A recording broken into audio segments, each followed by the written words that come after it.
Praise the lord. ప్రియమైన సహోదరులందరికీ mirror of Christ తరపు నుంచి శుభాలు.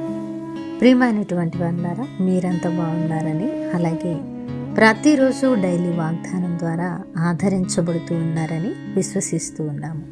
విన్న వాక్యాలను తప్పకుండా షేర్ చేయండి. అలాగే దైవిక పరిచర్య బహుభారం కలిగి ఉన్నది, సహకరించండి. మరి ఈరోజు దేవుడు మనతో మాట్లాడుతూ ఉన్న బలమైన వాగ్దానాన్ని ధ్యానం చేసి మన జీవితంలో పెట్టుకుని ఫలించే వరముగా ఉందాం. యెషయా గ్రంథము 54వ అధ్యాయము 10వ వచనము. నా కృప నిన్ను విడిచిపోదు.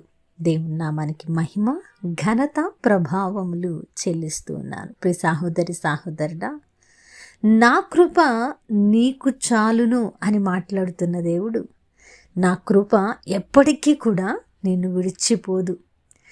నిన్ను నిత్యము నడిపించేది నా కృపే. ఈరోజు రక్షించబడడానికి, ఒక విశ్వాసిగా నువ్వు కొనసాగడానికి నా కృపే కారణమై ఉన్నది. ప్రియమైనటువంటి బిడ్డ, కాబట్టి నా కృపను నువ్వు వ్యర్థము చేసుకోకుండా, నా యొద్ద నుండి పొందుకున్న కృపను నువ్వు వ్యర్థము చేసుకోకుండా ముందుకు కొనసాగుతూ నీ జీవిత యాత్రను కొనసాగిస్తూ ఉంటే, నా కృప ఎన్నటికీ కూడా నిన్ను విడిచిపోకుండా నిన్ను నిత్యము నడిపించేదిగాను, నీకు కావలిగాను, నీకు సమాధానకరమైనదిగాను అది నీ జీవితంలో ఉంటూ ఉన్నది అని దేవుడు ఈరోజు మనతో బలముగా మాట్లాడుతూ ఉన్నారు.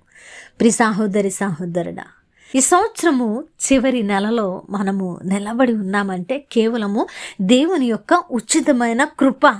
ప్రియమైనటువంటి వాళ్ళారా, ఎంతోమంది సమస్తము ఉండి ఈరోజు జీవము కలిగి లేరు. ఈ లోకాన్ని విడిచి వెళ్ళిన వారు ఎంతోమంది ఉన్నారు కదా. మనము గొప్పవారమా? కాదు కదా.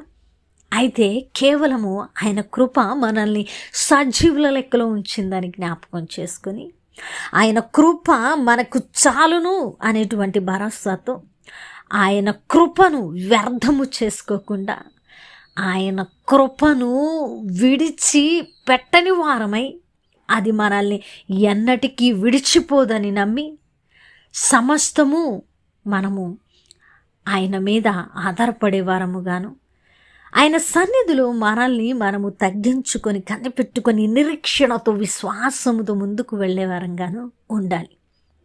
ప్రియమైనటువంటి వాళ్ళారా, ఆయన కృప నిన్ను నిత్యము కొనకక నిద్రపోక కాస్తూ ఉన్నది కదా. అలాంటి కృప మనల్ని ఎలాగున విడిచిపోతూ ఉన్నది.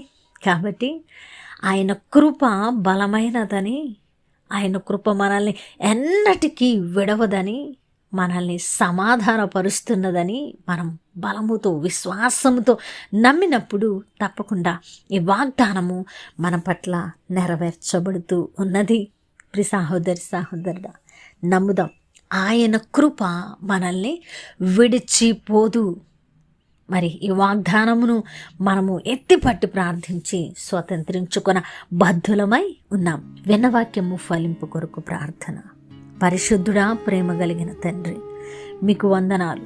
అద్భుతమైన వాక్కు చేత మాతో మాట్లాడి, అయా మీ కృప మమ్మల్ని విడిచిపోదని, ఈరోజు మీ కృప ద్వారానే మేము సజీవుల లెక్కలో ఉన్నామని, మిమ్మును స్తుతిస్తూ ఉన్నామని మాకు నాయన మరలా బయలుపరిచి మమ్మల్ని నడిపిస్తున్న విధానాన్ని బట్టి వందనాలు. అయ్యా, నువ్వు ఇచ్చిన కృపను వ్యర్థం చేసుకోకుండా, అయ్యా నీ కృప మమ్మల్ని విడిచిపోదని నమ్మి ఈ వాగ్దానము పొందుకోవడానికి బలముతో విశ్వాసముతో ప్రార్థించే శక్తిని అనుగ్రహించుమని, అయ్యా చేసిన ప్రార్థనకు దీవెన దయచేసే దేవుడని, అలాగే పరిచర్యకు సహకరిస్తున్న ప్రతి కుటుంబాన్ని దీవించి ఆశీర్వదించమని, అయా సమస్తాన్ని మీ చేతులకు అప్పగించుకుంటూ ఈ ప్రార్థన నజరుడనే యేసుక్రీస్తు నామమున సమర్పించడానికి వేడుకుంటున్నాము తండ్రి.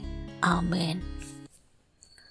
ప్రియమైన దేవుని బిడ్డలారా, విన్న వాక్యాన్ని తప్పకుండా షేర్ చేయండి. అలాగే దైవిక పరిచర్య బహుభారం కలిగి ఉన్నదండి, సహకరించండి. దేవుని చిత్తమైతే మరలా కలుసుకుందాం. దేవుడు మిమ్మల్ని దీవించును గాక. ఆమేన్.